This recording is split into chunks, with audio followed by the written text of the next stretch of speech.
अब इसके अंदर ये है कि यदि अधिकारी के साथ जो बाकी स्टाफ है वो कोऑपरेट नहीं करता तो उसको भी दोषी माना जाएगा और जो जुर्माने का भागीदार है वो स्टाफ भी होगा। तो इसमें ये सबसे बढ़िया और अच्छी बात यह है कि वो संस्थान उस संस्थान के पीआईओ के ऊपर ही, सूचना अधिकारी ऊपर सारी जिम्मेदारी। किताबी बातें तो बहुत होती हैं, लेकिन अगर देखा जाए हम दुनिया में चलें तो कितनी कार्यवाही अब तक हुई है ऐसी, कितने मामले आए हैं ऐसे? 5 साल के लगभग का जो आंकड़ा था वो मेरे पास था, तो 217 के करीब जो है वो पीआईओ पे जुर्माना लगा है हरियाणा में। हरियाणा की बात करें हम जी। और उसमें से 74 ऐसे अधिकारी थे जिन्होंने जुर्माना नहीं भरा, लेकिन बाकी अधिकारियों ने जुर्माने भर दिया। सवाल जुर्माने का नहीं है, सवाल ये है कि उनके ऊपर ये दबाव पड़े कि आगे से कोई आरटीआई आए तो वो जवाब तो उनका क्या, जिन्होंने जुर्माना नहीं भरा उनका क्या रहा? उसमें भी है कि सरकार या विभाग उनके खिलाफ कार्रवाई कर सकता है, लेकिन इसके लिए तो वही है कि हमें दबाव बनाना पड़ेगा। बातें सुनने में आती हैं कि वो जुर्माना माफ भी कर दिया जाता है।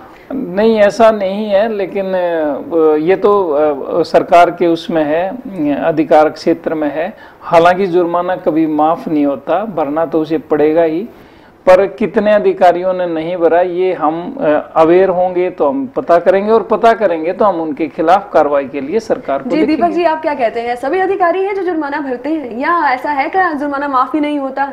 क्या कहते हैं आप इस बात पे? जुर्माना वैसे लीगली तो माफ होगा नहीं जी, उनको भरना तो पड़ेगा, क्योंकि उनका टाइम पीरियड तो जा चुका सूचना देने का। अगर उस टाइम तक वो सूचना दे देते तो है ना जुर्माना नहीं लगता। अब वो जुर्माना तो उन लोगों ने भरना पड़ेगा, इस बात से तो सुभाष जी से सहमत हूँ। तो अब वो कब देंगे या उस पे है ना विभाग क्या कार्रवाई करेगा या नहीं देंगे, वो तो हमेशा जुर्माना भरा जाता है। बिल्कुल बिल्कुल जुर्माना बिल्कुल भरा जाएगा, वो तो इनसे हम सहमत हैं, क्योंकि उन्होंने कानून की। लेकिन ये जुर्माना भरने का मामला जब है ना एक कोई अधिकार मतलब सूचना मांगने वाला व्यक्ति है, वो उसके शायद जूते घिस जाते हैं, जुर्माना भरने का टाइम तब आता है। इसी बात पर मैं आना चाह रही थी, जिस पॉइंट पर आप अब आए। नहीं ऐसा तो नहीं है, खैर पता नहीं दीपक जी के पास ऐसे मामले होंगे, लेकिन मेरे पास जितने मामले पहले आपने 50 रुपए डाल के एप्लीकेशन मांगी, उन्होंने मना कर दिया, फिर आप फर्स्ट अपीलेट को जाएंगे, उन्होंने मना कर दिया, उसके बाद आप अपील डालोगे स्टेट कमीशन को, तब जाके आपको वो बुलाएंगे वहाँ भी। अब इसका आप खर्चा लगा लो, कितनी बार रोहतक से चंडीगढ़ का आने जाने का किराया लगा लो। नहीं, लेकिन जब आरटीआई नहीं था 2005 से पहले तो हमारी जुतियां भी टूटती थी और कोई अधिकारी की कोई जवाबदेही जिम्मेवारी उसमें नहीं होती थी। कारण था आज 30 दिन का टाइम हमारे पास आरटीआई से सूचना मांगने का, फिर प्रथम अपील और आयोग तक जाने का। तो उसमें जो दोषी अधिकारी है उस पर जुर्माने का प्रावधान है, तो ऐसी बात नहीं है। बाकी जागरूकता की कमी है, मैं ये तो बार बार कह ही रहा हूँ। जी ठीक है। यहाँ पर एक सवाल और उठ रहा है कि कितनी, जो अभी हम बात कर रहे हैं कि वो आरटीआई की एक समय सीमा है, तो वो कितनी है? 30 दिन के अंदर अंदर जो सूचना अधिकारी है उसको सूचना देनी पड़ेगी। 30 दिन के अंदर यदि वो दे दें एप्लीकेंट को तो 2 रुपये पर पेज के हिसाब से वो उनसे ले लेंगे, जमा करवा लेंगे सरकार के खजाने में। 30 दिन से ऊपर वो फ्री है। 30 दिन से अगले 30 दिन के अंदर अंदर वो प्रथम अपील करेंगे और प्रथम अपील अधिकारी उसी दफ्तर का जिससे जानकारी मांगी है उसी का कोई सीनियर ऑफिसर होगा, वो दोनों को बुलाएगा, अपील अधिकारी, सूचना अधिकारी और एप्लीकेंट को, और वो सूचना दिलवाने का प्रयास करेगा। लेकिन उसके पास कोई जुर्माने का कार्रवाई का प्रावधान नहीं है पीआईओ पे। फिर ये मामला अगले 30 दिन के अंदर आयोग में जाएगा।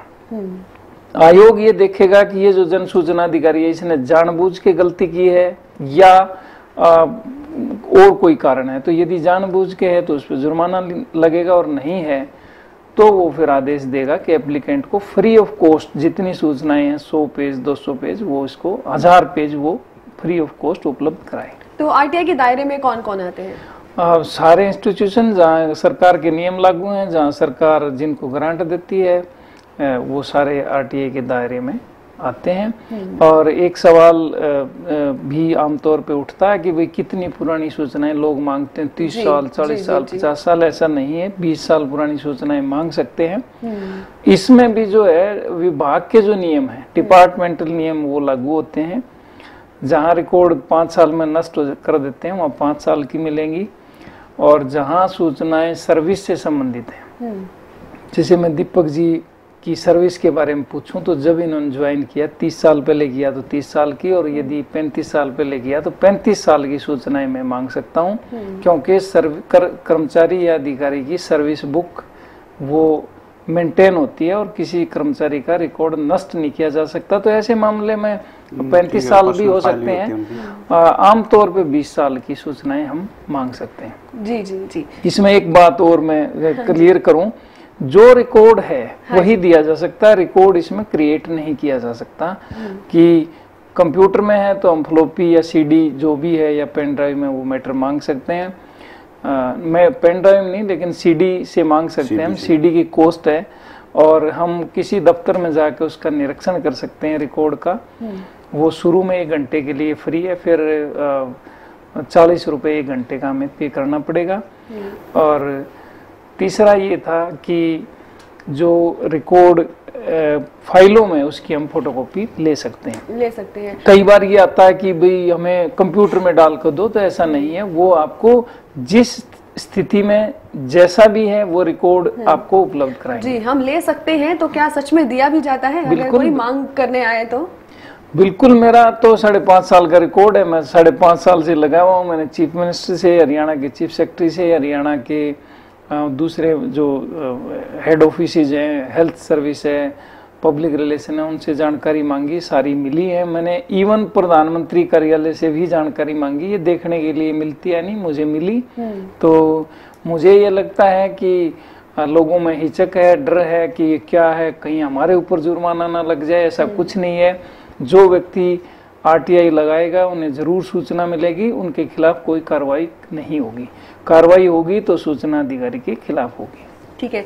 और अगर यहाँ पर एक चीज आती है कि अगर स्टेट कमीशन ने अपना फैसला दे दिया और उसके बाद भी कई लोगों को लगता है कि वो सेंटर के पास जाए, तो इसमें क्या है, ये सही है क्या चीज? नहीं, हर स्टेट में जो कमीशन है, इंफॉर्मेशन कमीशन, वो इंडिपेंडेंट है जी। यदि पीआईओ ने सूचना नहीं दी, अपील की और हम कमीशन में गए, तो कमीशन का फैसला फाइनल है। उस फैसले के खिलाफ केवल हम हाई कोर्ट में रिट कर सकते हैं। सेंटर का कमीशन है जो सेंट्रल कमीशन, वो सेंट्रल गवर्नमेंट के ऑफिसेज के लिए है। वो वहाँ सेंटर के मामले देखेगा और स्टेट वाला इंडिपेंडेंट बॉडी है वो स्टेट के ही देखेगा। तो जिनको नहीं मिली या कमीशन से भी शिकायत है वो हाई कोर्ट में जाएं, हाई कोर्ट में रिट करने कमीशन के खिलाफ, ये इसमें है। जी, अंत में चलते चलते एक सवाल पूछती हूँ आप दोनों के लिए। है सवाल कि भ्रष्टाचार कहीं ना कहीं बहुत बड़ा एक और मुद्दा बना है हमारे यहाँ पर, और अन्ना ने भी उसके खिलाफ एक मुहिम छेड़ी थी।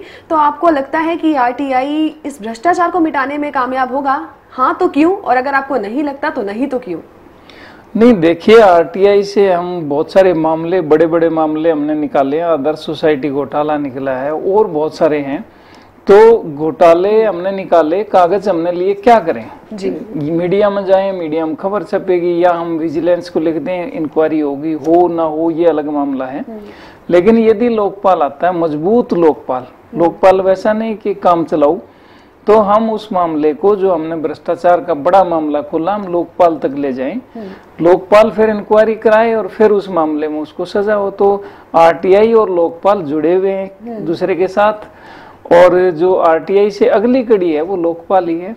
और मैं तो ये मानता हूँ कि आना चाहिए, मजबूत लोकपाल आना चाहिए। जी जी दीपक जी, जितने आसान शब्दों में हमें सुभाष जी ने बता दिया, क्या इतना आसान काम है ये? नहीं, वो बात तो इनकी मैं सहमत हूँ कि लोकपाल आना चाहिए जी, आना तो लेकिन जब हमें आरटीआई में भी हमें पूरा स्टाफ नहीं मिला, हर जगह स्टाफ भी मांगा हुआ है, उधार का स्टाफ है, तो लोकपाल के लिए आप स्टाफ कहाँ से लाओगे? उसके बारे में कोई वो नहीं है इनके पास कि आप स्टाफ कहाँ से लाओगे। और ना आरटीआई का कोई भी बजट में वो है प्रावधान के यहाँ पे आप स्टाफ लगाओगे यहाँ। तो दिक्कत स्टाफ की आएगी कि उसमें काम करने वाला होगा कौन?